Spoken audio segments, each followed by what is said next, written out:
എന്നെ ധിക്കരിച്ച് പഠിക്കാമെന്ന് നീ കരുതുന്നുണ്ടോ? മാഡം, ജയരാമൻ സാറ് നീ പറയണം നിനക്ക് പഠിക്കാൻ താല്പര്യമില്ലെന്ന്. അതെ, നീ സ്വയം പിന്മാറണം.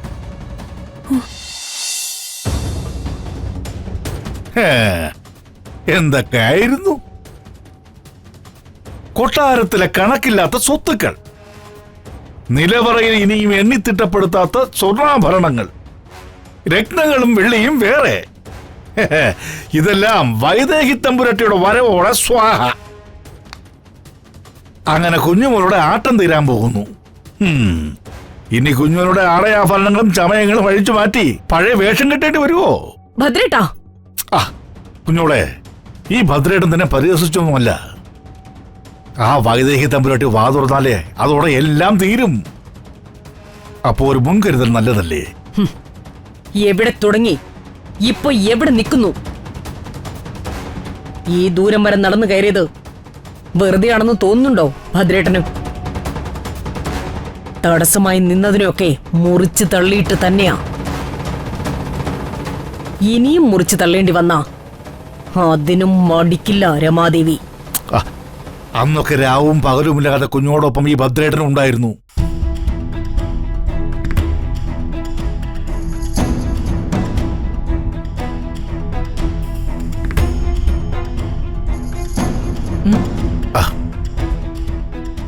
എന്താ രമേച്ചി? രമേച്ചി എന്തോ ടെൻഷനിലാണെന്ന് തോന്നുന്നല്ലോ. എന്താ രമേച്ചി, എന്തെങ്കിലും വയ്യായികയുണ്ടോ? അതെ, ഞാനും ശ്രദ്ധിച്ചു. അമ്മായിയുടെ മുഖത്ത് എന്തോ ഒരു വാട്ടമുണ്ട്. എന്താ അമ്മായി? കുഞ്ഞുങ്ങൾക്കൊന്നുമില്ല. ഇനിയിപ്പോ നിങ്ങളായിട്ടൊന്നും ഉണ്ടാക്കായിരുന്നാ മതി. ഭദ്രേട്ടൻ പറയുന്ന പോലൊന്നും അല്ല കാര്യങ്ങൾ. ഞാൻ രമേച്ചിയുടെ നാത്തൂനാ. എന്റെ നാത്തൂന്റെ ആരോഗ്യം നോക്കാനുള്ള ഉത്തരവാദിത്വം എനിക്കുണ്ട്. അമ്മായി, ഞാൻ ഹോസ്പിറ്റലിൽ വിളിച്ചിട്ട് ഒരു അപ്പോയിന്റ്മെന്റ് എടുക്കട്ടെ? വേണ്ട, കുഞ്ഞുങ്ങൾക്ക് ഒരു അസുഖമൊന്നുമില്ല. ഇതിപ്പോ ഇടയ്ക്കിടയ്ക്ക് വരാറുള്ള ഒരു തലവേദനയാ. അയ്യോ അച്ഛാ, അങ്ങനെ ഇടയ്ക്കിടയ്ക്കൊന്നും തലവേദന വരാൻ പാടില്ല. അത് പിന്നെ ഏതെങ്കിലും അസുഖത്തിൽ വന്നാവും നിൽക്കുക. ഈ നാശങ്ങൾക്ക് പറഞ്ഞാലും മനസ്സിലാവില്ലെന്ന് വെച്ചാ. വാ രമേച്ചി, നമുക്കൊന്ന് ഹോസ്പിറ്റലിൽ പോയിട്ട് വരാം. ഹോസ്പിറ്റലിൽ പോകേണ്ട കാര്യമൊന്നുമില്ല. ഇത് ചെന്നിക്കുത്താ. ചെന്നിക്കുത്താണോ? അങ്ങനെയാണെങ്കിൽ ഒരു മരുന്ന് എനിക്കറിയാം. അതായത് രമേച്ചി, അതൊക്കെ പിന്നെ പറയാം. നീ മോളെ വിളിച്ചോണ്ട് അകത്തോട്ട് പോ. കുഞ്ഞുമോള് കുറച്ചു നേരം വിശ്രമിക്കട്ടെ. കുറച്ചു നേരം വിശ്രമിക്കുമ്പോൾ ഒരു ആശ്വാസവും കിട്ടും. നീ ചെല്ല്. അത് ഭദ്രേട്ടൻ ചെല്ല് നീലിമേ. വാ.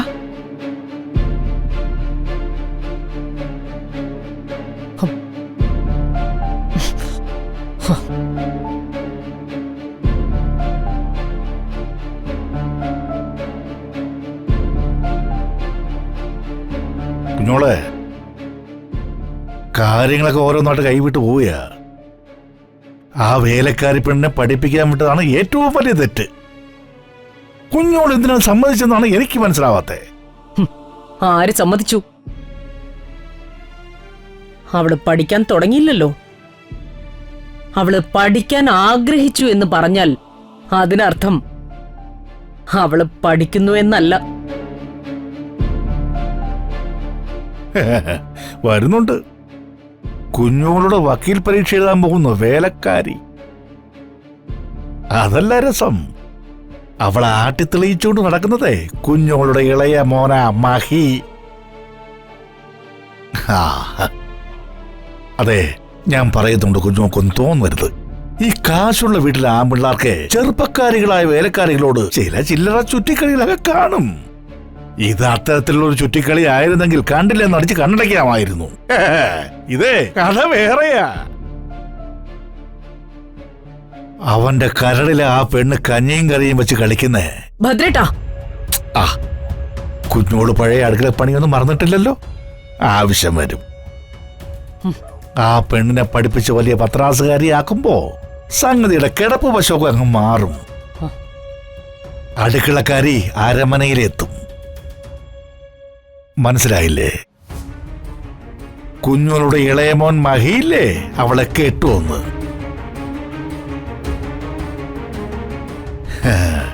പിന്നെ ആ അടുക്കളക്കറി രമാനിലയത്തിലെ മഹാറാണിയും കുഞ്ഞോളും അടുക്കളക്കാരിയും ആവും.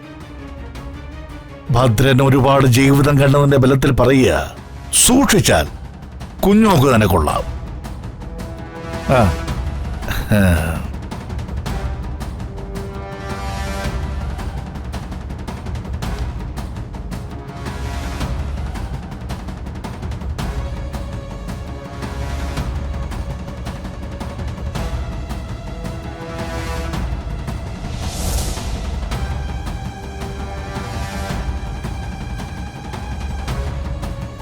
നിക്കവിടെ.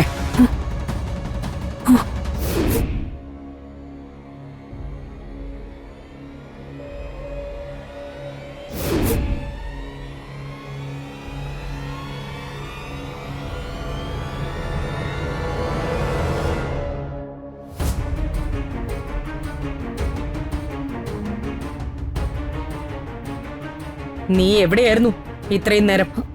മാഡം അത് നിനക്ക് ഈ വീട്ടിൽ മജിസ്ട്രേറ്റ് ഉദ്യോഗമല്ല, അടുക്കളപ്പണിയാ, പാചകം ചെയ്യൽ. അത് നിന്റെ ഇഷ്ടത്തിന് നിന്റെ സമയത്തിനല്ല, എന്റെ ഇഷ്ടത്തിന് എന്റെ സമയത്ത് തന്നെ കിട്ടണം. മാഡം അത് അമ്മയും ചന്ദ്രാമ്മയും കൂടി നിന്നോട് ഞാൻ പറഞ്ഞതല്ലേ, പഠിക്കണമെന്ന മോഹം എന്നേക്കുമായിട്ട് കളഞ്ഞേക്കാൻ. എന്നെ ധിക്കരിച്ച് പഠിക്കാമെന്ന് നീ കരുതുന്നുണ്ടോ? മാഡം ജയരാമൻ സാറ് നീ പറയണം നിനക്ക് പഠിക്കാൻ താല്പര്യമില്ലെന്ന്. അതെ, നീ സ്വയം പിന്മാറണം.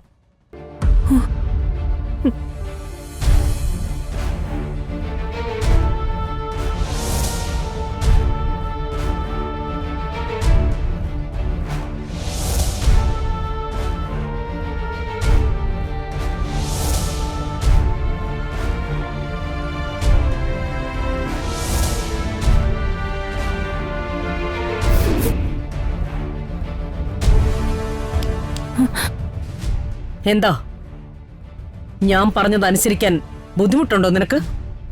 ബുദ്ധിമുട്ടുണ്ട്. എനിക്ക് പഠിക്കണം, പഠിച്ച് വക്കീലാവണം. എന്റെ അച്ഛൻ എനിക്ക് പുറത്തിറക്കണം, അതിനെനിക്ക് പഠിച്ചേ പറ്റൂ. എടി, എന്നെ എതിർക്കാറായ നീ, നിന്നെ ഇന്ന് ഞാൻ ഇവിടെ ഇട്ട് കൊല്ലും. അല്ലെങ്കിൽ തന്നെ ചതിയും വഞ്ചനയും കൊണ്ട് നടക്കുന്ന ശിവദാസന്റെ രക്തമല്ലേ നീ? നീ ചാകണം. കൊല്ലും നിന്നെ ഞാൻ. നിനക്ക് രമേ, എന്താ ഇത്? വിട്, അവളുടെ കഴുത്തിന്ന് വിട്. നിനക്കെന്താ പ്രാന്ത് പിടിച്ചോ? ഇവിടെ ഞാനൊന്ന് കൊല്ലും. അങ്ങോട്ട് വിടാൻ.